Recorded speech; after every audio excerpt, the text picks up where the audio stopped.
Greetings, fellow humans, and welcome to Sam and Max Hit the Books. I'm Max. I'm Sam. And we're here to review the comics that came out on the 13th of November in 2019. Yes, we are. Real quick, before we get into it, we've got a quick edition of the Drop Report.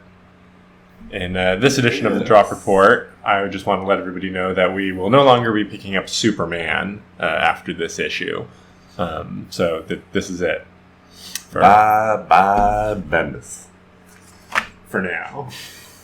But we're going to start the reviews today with the 6th issue of Usagi Yojimbo by Stan Sakai. This is a one-shot issue, The Goblin of Adachigahara. Ooh. Nice. And this issue was great. It's fantastic.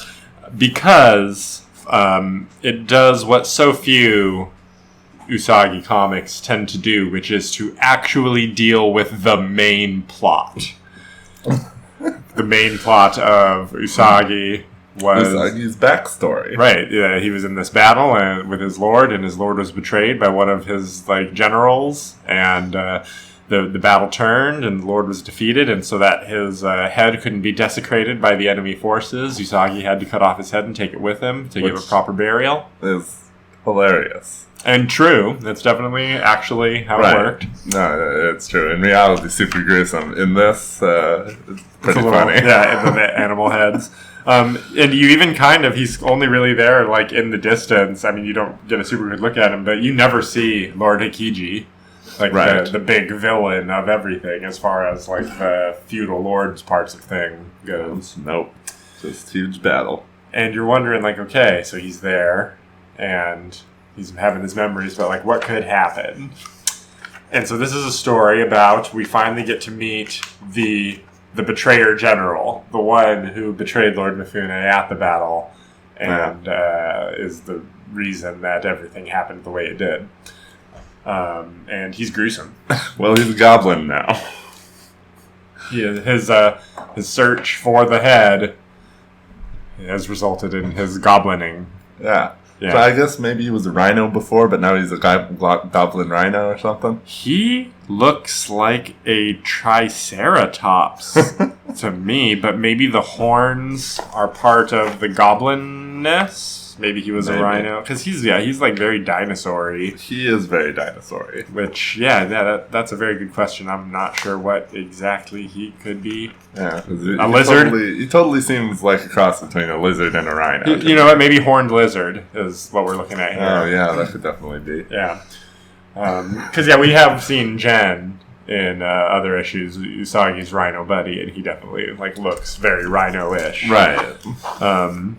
Yeah, no, it's great. You actually get to see Usagi get the scar on his forehead, which is great. Right. Yeah, because I half the time I forget that that's a scar and not just him having a quizzical look. Right, the eyebrow. But yeah, it's great single issue. You can't ask for anything else. I think that this is a 9. Yeah, I also give it a 9 because it was fantastic. And yeah, I don't know any of Usagi's backstory. Yeah, was this the first? Because we have flashback to the battle on occasion and other stuff. Right. But, right, but there are battles. Right. Very, very true. Yeah.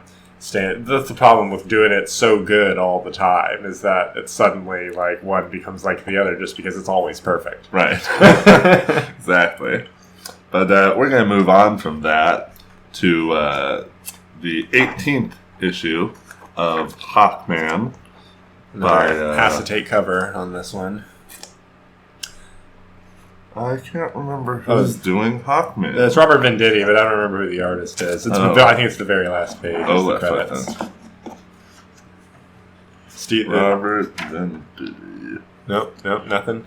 Nope, nothing. Well, anyway, I'll vamp while Sam looks for the creative team. This is a tie-in to the Dark Multiverse thing. It's another one of those acetate covers where the cover is revealing something going on in the background. It's on the front. It's, what's his name? Sky Demon? Sky Death? Air Shadow? Sky Tyrant. Sky Tyrant, yes. And then the underneath the acetate is just straight up Batman who laughs himself is the one... Right, but he has the wings. Yeah. Oh, yeah. Well, that's right. It's if Hawkman were the Batman who laughs, which is just that's like 3 characters together. Nah, he's ripped the wings off and strapped them to himself. See how Hawkman doesn't have the wings? Right, you're right. There we go. That's a little better. We figured it out. Yeah. But yeah, you're right. This is Robert Venditti, and I was right. It is Pat Olaf. All right, so yeah. Olaf. There's so many Olafs working in comics right now. I had no idea. Yes. I wonder if they're related. Yeah. So yeah, the Sky Tyrant is interesting because he seems to be an alternate reality version of Hawkman who died and is now showing up in this reality after dying. So he's been affected by the Batman Who Laughs thing that we really haven't seen exactly what that does because we haven't been reading the other books where this thing has been happening to characters. Right. But it is weird how, is it because of Hawkman's specific way his reincarnation works? That's why, Sky Tyrant is the thing that he gets when he goes evil? Right, or it might be that he became connected to the Shadow Realm and something about the Batman Who Laughs stuff is related to the Shadow Realm. Doubt that. That's fair. This felt very like, we gotta have it tie into the Batman Who Laughs stuff because they wanted Hawkman as one of the characters, so Hawkman has to be that in his own book. So what can we do with it? Right. So it seems a little shoehorned. Right. And how is the thing about that? And how in this comic book called Hawkman can we have a plot where Hawkman goes evil and still have Hawkman be in it? Right. So they have a ghost of him. Well, not Hawkman, just the human part of him. I assume this is only possible because this isn't a death and reincarnation for Hawkman. This is still technically his life. Right, in his body. Right. So he's getting a more demon thing. Jason Blood demon Oh, interesting. Thing. Yeah, I like that. Where they see each other. And he can kind of affect Sky Tyrant, but nothing else? Right. It seems like he can affect Sky Tyrant. It's like mental battle. It's interesting enough. I mean, it's not great, but there's some good action, and Sky Tyrant is brutal enough. This book just feels like it's been treading water since the end of the first 13-issue arc. Yes. It really, I hate to say it, it's still good enough. It's still good enough, but it doesn't seem like it really knows where it's going anymore. Yeah, Shira turning up is the first time I've been like, okay, this might actually be relevant to the main thrust of the book, and this isn't just a hurdle we have to overcome to get back to more cool Carter Hall, India. Remember the first issue? We were promised like Indiana Jones adventures. Yes, we were. We haven't gotten Indiana Jones adventures. I want it. So I would give this one a 5. I'm also going to give it a 5. That's the right score for this comic. It is just fine for an issue of Hawkman. Yes. Next up, issue 11 of Guardians of the Galaxy. That's by Johnny Cates, Corey Smith. The whole Universal Church of Truth arc continues, and I don't know what it is about this particular arc, and maybe this series in general. It just is not. It's not lighting the spark for me. Well, here's the thing. Yeah. Every issue feels kind of like filler, which is weird because there's definitely a main plot going on with the Church of Truth. But at the same time, it seems like, it just creeps along. One important thing happens every issue, and the rest of it is just how-cowing around. Right, having our characters have conversations. Right. The rocket part is interesting. But it's also very gruesome. But it is gruesome. But that's kind of really the only compelling thing going on, really, because this mind control thing with the characters, and it's normal. Yeah, it's just another. It's like you said, it's just another issue. I think I said it when we last reviewed Guardians. All of Donny Cates' energy is going into the Venom stuff right now. Yeah, but that's. If I have to choose between his energy going into Guardians or going into Venom, I'm going to choose Venom every time. Right. And we'll just keep buying this to support our boy Donnie. Right. And then, they're at Earth now, so now we get Guardians interacting with Earth superheroes maybe in the next issue, so that's interesting. Yeah, and the army of little Groots could be vaguely entertaining. We'll see. Yeah, we'll see. I'm giving this a 4. Yeah, I'd also give it a 4. Yeah. And now we're talking about issue 2 of The Batman's Grave. That's Warren Ellis, baby. Right, Warren Ellis. And Brian Hitch. And, so I had forgotten about the first issue of this one with Batman doing the whole investigation into this weird guy. Yeah, this creepy guy. And so going through the first few pages, I'm like, what's going on? And then I finally remembered, oh yeah, this guy was hiding under the bed. Yeah. which is real weird.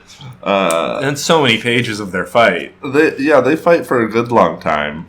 They're filling a graphic novel with fight here. It's really stretched. Oh yeah, but eventually Batman wins, and he leaves the guy tied up for the cops, knocked out, and goes back to Alfred, and they've had a long night. Yeah, chat about that. This Alfred drinks subplot is so weird. It is really weird. I don't understand what the deal is. He's super tired and drinking. Come on. It doesn't seem right for Mr. Military. Yeah, come on, Sergeant Pennyworth or whatever your rank was. Let's give him Commander. Commander. I like that. Like Bond, James Bond. Yeah, exactly. So they go through some stuff. There's some plot in the background that I wasn't really following too closely. Yeah, some Jim Gordon stuff, and it's this is I don't know if this is supposed to be the regular reality or not, but it seems like Batman doesn't have it on so good with the cops right now. Maybe. Yeah, and the doom symbol is in the sky. No, in this book it is? Oh wait, no, it's not in this one. It's in the Freeze one that we'll talk about in a little bit. And the way it ends is almost like that's the end of the story. I don't know if this is going to be a thing where maybe it's going to be several small investigations instead of one big one, which I got to be honest, I don't hate that idea. That actually kind of, if we're going to get several small Batman detective adventures in one quick limited series, rather than this being some 12-issue meditation on whatever philosophical thing Warren Ellis is trying to say about prosecuting murderers and Batman's a rich guy who beats up Crips thing. Yeah, that's true, but it's kind of seems like if that's the case, then the last issue and this issue should have been one issue. This issue is very padded. Yeah. But that Warren Ellis wrote that Moon Knight series. That was 6 one-shots. Oh yeah, that's a great series. So good. I wonder if this is going to be that, except for it's 2 shots, 6 stories, just 2 issues long each instead of 1. Yeah. Wouldn't hate that idea. Yeah, we'll see. I give it a 4. I think 4 is right for me as well. It's Right. But I'm not compelled to drop it yet. I think we'll probably get the next one. I'm fine with that. Moving on with some more Batman. That's Detective Comics 1015. That's written by Peter J. Tomasi, drawn by Doug Mahnke. This was the best issue of the Mrs. Freeze story arc to me so far, just because things are not happening at a quick rate. Right, and it is kind of doing the unexpected. Yeah, but having Batman deaden his arm. Inject himself. I understand why he would be like, I have to be the one to test this. I can't test this on anybody but me. Yeah. But test it on Lucius or Alfred. You might have to go punch somebody. So true. What if it hadn't worked and you had lost your arm permanently? Or died. Yeah, or died. That's true. I get it. You wouldn't have been able to handle having sacrificed one of your buddies, but let's be a little more pragmatic here, Bats. Nah. Nobody does. What do you think of this? Nora Freeze might be the one who's actually a villain at heart of the two. The evil of the two. Or is it just a Lex Luthor made that happen with whatever serum he created? I'm hoping it's not because of the serum. I'm hoping that now we can actually have Mrs. Freeze be Mr. Freeze. Okay. Because it allows Mr. Freeze to go to a place he's never gone before, which is, being a little bit of an anti-hero. Interesting. So, in this case, you are saying that you wouldn't mind if a traditionally male character had their role subsumed by a female counterpart. Well, as long as the traditionally male part isn't, removed, right, but continues to work against the new female version. Interesting. I think that's a fine way to do it. Yeah, I'm not against that. I don't hate that. And there isn't really any other way to go with it once you have her cured or unfrozen or whatever because she's his whole motivation. So if she goes good, and I mean the only other option would be oh my gosh, I'm a good person, I'm disgusted by you, Mr. Freeze, like I don't want to be with you, and that like makes him snap. Right, but that's what you expect, and that's probably less interesting. Exactly. Like this could make Mr. Freeze even go like good in a way. Right, exactly. And that's interesting for him. Right. Because she's been his motivation for evil this whole time. Alright, I don't hate that. But yeah, it's well executed. Their little standoff on the rooftop when Mr. Freeze signals him with the bat signal is cool. Right. I continue to really approve of the costume design for Victor and Nora. I really enjoyed like the new like one art. It's very anime. It is like their whole tightly fitted military sleeveless shirt with a big metal thing on one arm look. Yeah, and the fact that they don't have to have freaking glass domes on their head anymore. Although, I gotta be honest, I do like that for Mr. Freeze because it does help differentiate him from Captain Cold, who's also a guy who shoots cold beams and just wears goggles. Yeah, but he shows up so seldomly. Well, we don't read The Flash. So, that's true. If we were reading Flash and not Batman, it would literally be the opposite opinion. It would be over here being like, fucking Mr. Freeze is trying to jack Captain Cold's look. But, I'm gonna give this a 6. I would also give it a 6. Cool. Pretty high for this week. Yeah. Aha, you got it. Yes, it did. Now we're talking about issue 6 of Event Leviathan by Brian Michael Bendis and Alex Maleev. Alex Maleev. Hey, how about non-event Leviathan? That's what this person says. Uneventful Leviathan. Uneventful Leviathan. Whoa, this. You can't like put event in the name of your event book, thereby like indicating that this is like a very important event, and then it's really just the 6-issue prequel series to the real plot you want to do. Ugh. Yeah, and then they're just like there's no action. You're right. Well, no, there is a little bit of action when we see the flashback to what happened with the battle. Right. There's a little bit of action in a flashback. But for this whole event, it's mostly just been a talkie-talkie. Let's figure this out. Who's doing this? Is it Spiral? Is it Argus? No, it's not Spiral. No, it's not Argus. Right, and that turns out, it's all of them. It's all of them, but it's really this guy, Mark Shaw, the Manhunter. The Manhunter. And this was primarily, and that's at the end of the day, I'm sure to Bendis, that's what it was about. This was about setting up this guy, bringing this character back, who used to be like a semi-big DC character, I want to say in the 70s.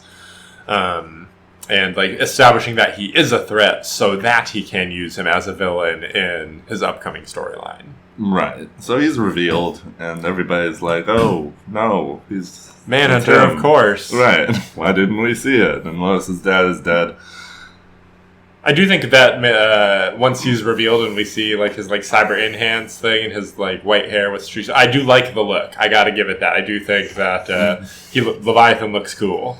Yeah, that's fair. I mean, yeah, they tell the backstory of him, and it seems like an outright backstory, but people do love this character. There are some people who are like legit excited, like, oh yeah, Mark Shaw's back. So maybe for some when it was revealed that it's like, oh my god, it was Manhunter all along, but that's not how it is for me. One guy I'm friends with online actually figured it out back in issue 2. And like showed the proof like of how he had posted that he had figured it out. And, so yeah, like the hints were there. You could have figured it out. Well, primarily because I guess if you're real familiar with Manhunter, Leviathan's mask look is very based on like things you recognize. So, okay, yeah, but still. It's not doing it for me. Hey, how about that one panel where Alex was just like, we don't need to put anything on Superman's chest. He can just have a blue shirt on. Like, he's not that far away. You did his belt. Yeah. I didn't notice that at the time, but that's real weird. I'd give it a 3. I have to give it a 2. Because it's boring and it's uneventful, and it's doing a boring book with great characters like Plastic Man and The Question. Yeah, that's true. They're not doing anything. Let's move on to Tales from the Dark Multiverse, Blackest Night. That's by Tim Seeley, penciled by Kyle Hotz.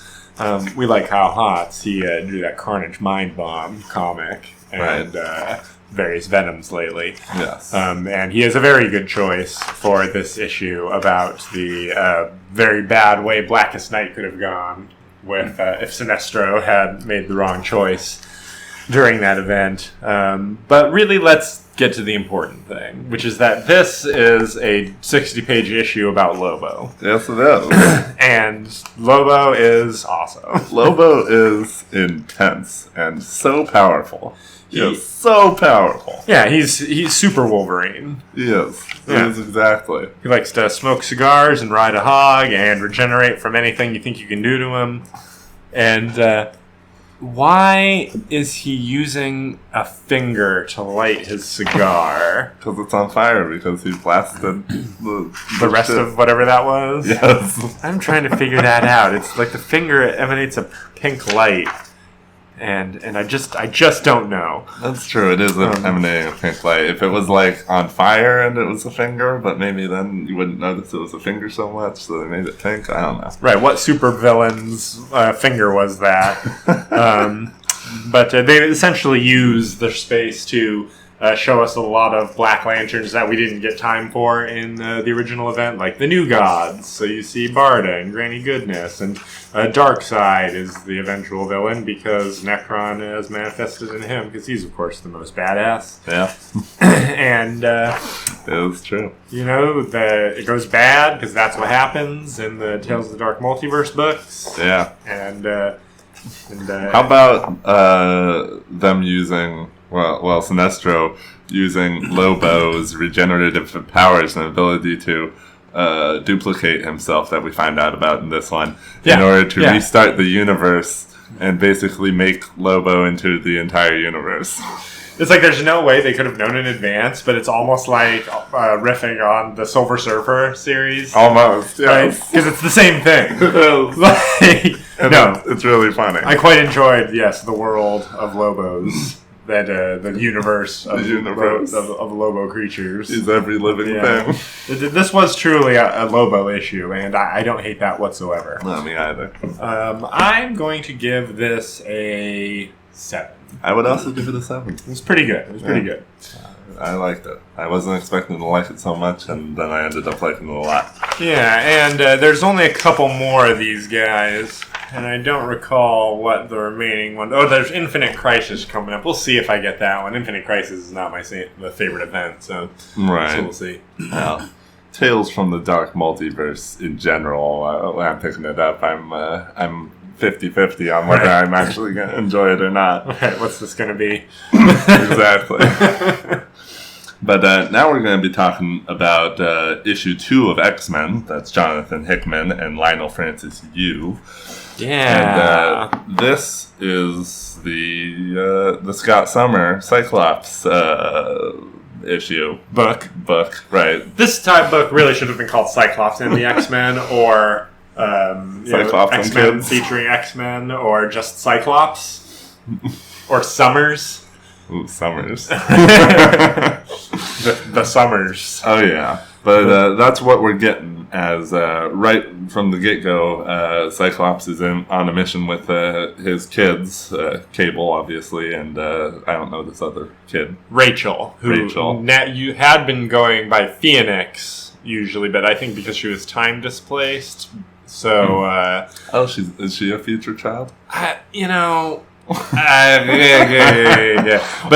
her current codename is Prestige. Right, Prestige. Which also right there on the page I'm at. Which I will never remember, just like I cannot remember Valeria from the Fantastic Four's codename. Yeah. You want to know why? Because Franklin Richards has the best one of all these new codenames. Powerhouse. That is the best one. Definitely. How has there never been a superhero called Powerhouse? I bet there has been. I know. It's strange. It's so obvious. But yeah, so they're on a mission because there's another living island, and it's and Krakoa's booking it for this island. And the island's heading for Krakoa. And, right, they're booking it for each other, and they got to figure out why. And this island's scary. It's got a big energy volcano. Yeah, it's a big energy volcano and summoners that can summon greater or lesser demons or another thing. Very Dungeons and Dragons. Yeah, minor demons, major elementals, and major demons can be summoned by these island dwellers. And I like how it doesn't fuck around. It gives you this page, and then you can flip back and be like, okay, so I see what these symbols are, and I see the summoner. Oh, he's got the 3 marks. And then when we see him later, it's like, yep, summoner major demons. Like, there's no fucking around. We're not going to start with one and then work our way up to the next one. Like, no. Here's 3 levels, and now the strongest one is here to fight you. Right. Well, here to try and talk to you, because they're all trying to talk to each other. I can't understand a word that anybody's saying, which is hilarious. So Cable's like, here's a gift, and gives this summoner a live grenade. So, here's the thing about Cable, is that you and me together, we've read every single appearance of young Cable. Right? Yeah. Does he seem in character to you? Well, that's an idiot. I cannot tell if he's in character. That X-Force series is just gone from my mind. I remember the art. I remember that they had those 3 brain guys doing something. And I remember Rachel Summers was also in that book. Here's the thing. In that one, Cable was still an idiot. But he was a serious and determined idiot. Right. In this one, he's kind of goofy. Yeah, he's acting his age in this. Right. Which I kind of hope there's an explanation for that. Maybe it's Krakoa's influence. Right, that's what I mean. Is it part of the weird whatever is happening, or is it just that Jonathan Hickman was like, well, he doesn't really have a character yet, so he's only been around for 13 issues of comics. Right, exactly. But luckily, they're able to understand each other. Either Cyclops was able to repair his universal translator, or Rachel did it. Yeah. Okay, I thought it might have been because Krakoa and the other island got close, and Krakoa translates things in your mind. She couldn't do it at first, but then Cyclops was like, you taught every mutant on Krakoa the language. Just use your experience there. And she's like, oh, duh, okay. And then she just did it very easily. Okay, that's what it was. And then the weird summoner guy was just like, oh no, yeah, I get it. Total misunderstanding. It happens. Right. And these 2 islands, Krakoa and Akara. It's an anagram. Right. It's true. It is. They come together and become one island. And now we get a little addendum to the Krakoa map with 5 more things. Right. So I guess that's going to be showing up whenever we get the Krakoa map from now on. And how cool is it that the books do feel very tightly intertwined because... Oh, well, do they or don't they? Because, X-Force ends with Professor X's death, and then also has, all this other really horrible shit happening on the island. And then we have now read 2 issues of X-Men books from the last 2 weeks that reference that Professor X died, but not that anything else bad happened or that any other mutants died or anything. Yeah. So it's they are connected, and yet they're not quite there yet. You know what I mean? It's true. You can tell that everybody's got the list of bullet points that Hickman gave them. It was okay, I need this to happen in your book at some point. I need this to happen in your book around this issue. Something like that. Yeah, exactly. But they're not giving away anything. So, yeah, still on board for X-Men, though, even though it's still not my favorite. It's weirdly humorous. It is. It like you said, weirdly, has become the lightest hearted of the ones that we're getting, it seems. Yeah, this one and New Mutants, which is the other one Hickman's on, right, are both very we're all just doing fun stuff, right? We love it. Shit's cool. Krakoa's weird. Yeah, it's interesting. So overall, this is a okay issue. I'd give this 7. I'm giving it a 7 too. Yeah, pretty good. All right. This is a good one. Moving on to the first issue of Punisher, Soviet. That's by Garth Ennis, returning to the Punisher, with art by Jason Burrows, who we last saw in that Moon Knight series. We run into this problem when we review very good, very solid comics, which is that, if you're into this kind of thing, you're going to love it. And if you're not into this kind of thing, you're going to hate it. This is good Punisher. He's doing his thing. He's investigating crime. Somebody's going after the Russian mafia, and Punisher's but I wanted to go after the Russian mafia. Right. Well, and they're going after the Russian mafia the way he would. as well as he would. Right, that worries him. To the point where the Russian mafia thinks it's him that's committing all these hits against them. Right, which I liked that. And then we get this cool sequence of Punisher figuring out their whole drug running operation and how it works, and figuring out how to anticipate their convoy. And we get some dope violence with people's faces getting burned off and explosions. Oh, yeah. We get a little twist on the Punisher interrogation scene where instead of him doing something really gruesome, he just calls the thug's family on his cell phone and is like, start talking or I'll start cutting with them on the line. Yeah. That was good. It worked. Yeah, you can see why that would work. It works very well. I'll scar your children. Right. And then we end with the reveal of the guy who it seems like, based on the cover of the issue, is in fact going to be assisting Frank in some way. Right. Guarantee 1,000% that man does not survive this series. Yeah, I believe it. But I am very good first issue. Really looking forward to where the series goes. Always a treat to get Garth back on Punisher, the character that he wrote better than anybody else ever wrote that character in history. I'm into it. I'm giving this, it's not super exciting. Like, it doesn't have the, if I wasn't already on board because of the creative team, it would kind of be like, all right, this is just in the first issue of Punisher stuff happening. Right. So I'm giving it a 7. Okay, I give it a 6 for those reasons that you just said. Cool. Right. Now we're going to be talking about a new number 1 in the new X-Men series. The last new number 1. The last one, Fallen Angels, by, I actually don't know who's on this one. This one's Brian Edward Hill and Aaron Kudransky? Yeah. Yep. Oh yeah, the X-Books really make it very clear where to find the creative teams. I keep forgetting that. I think it's Simon. Oh, Ron Kudransky. My bad. Yeah, Simon Kudransky. That's a really cool way to spell Simon. Yeah, with that Z.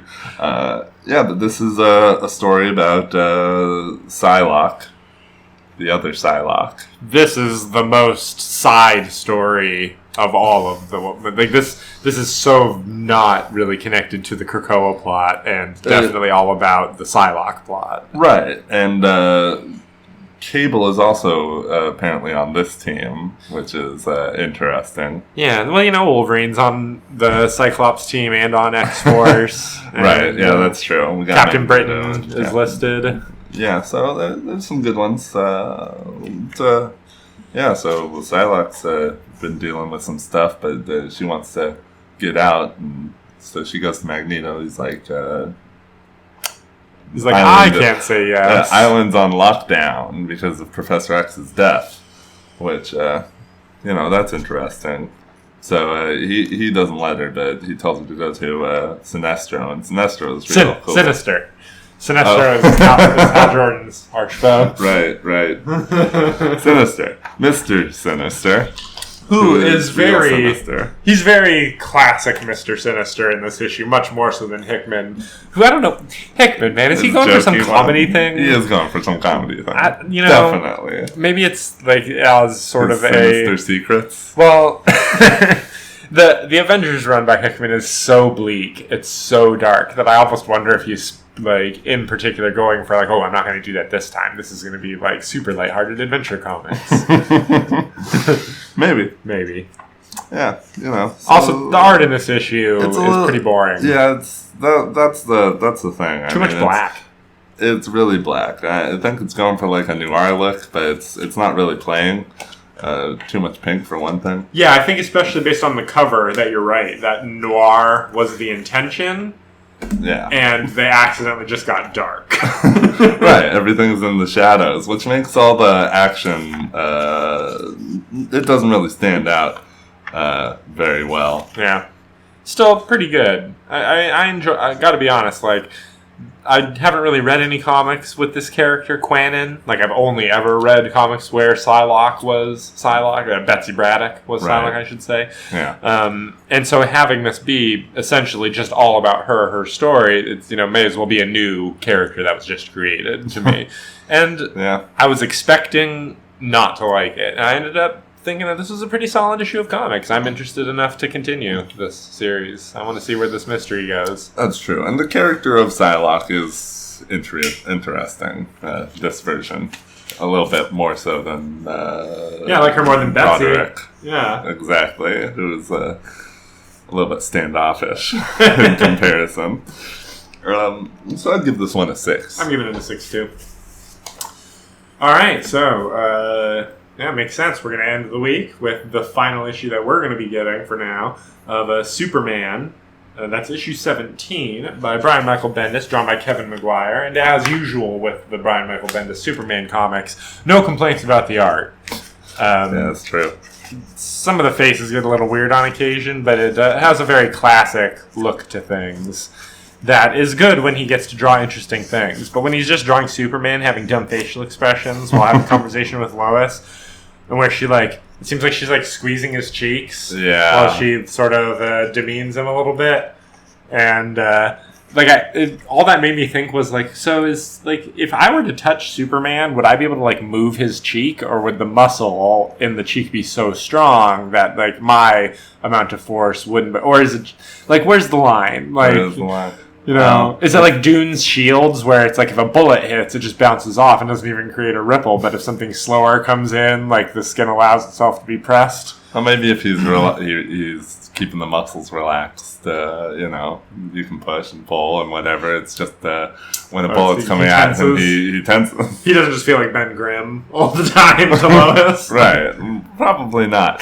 I do have a bit of a problem in sometimes. This happens in old Justice League cartoons where it seems like nobody has a secret identity, but they're just hanging out in their costumes all the time. And we get a little bit of that in this bubble page. Oh, where Flash is waiting in line, and Booster Gold is reading a comic book. Well, Booster Gold, it makes more sense, but Flash, not so much. I can't think of a time I've ever seen Booster Gold not in his costume. Right. Well, I mean, from the future and all that, maybe he doesn't have a great wardrobe. Now, the Flash, I can kind of understand, because the thing about the Flash is that he's a celebrity in the city that he's from. I want to say it's Keystone City. So, him being around and doing normal things is just I would just do it. I'm not going to change. But that said, you're right. Flash can change so quickly that why, maybe he knows somebody who is in line as Barry Allen, and so he's I don't want to be Barry. But you're right, I'm justifying now. Yeah, maybe. And poking fun at Aquaman, he's got an ear infection in his ear. Yeah.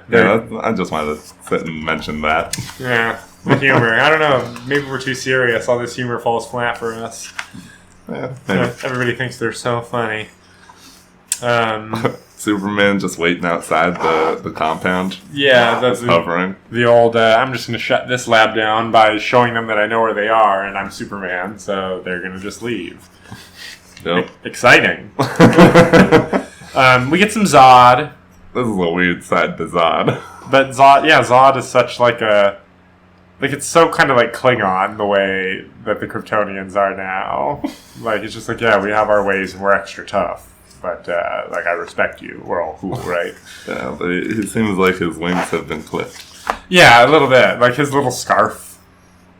Right. And when he's coming down, he's got his hands all... it almost looked like he was just, holding both of his wrists very low at first when I looked at the...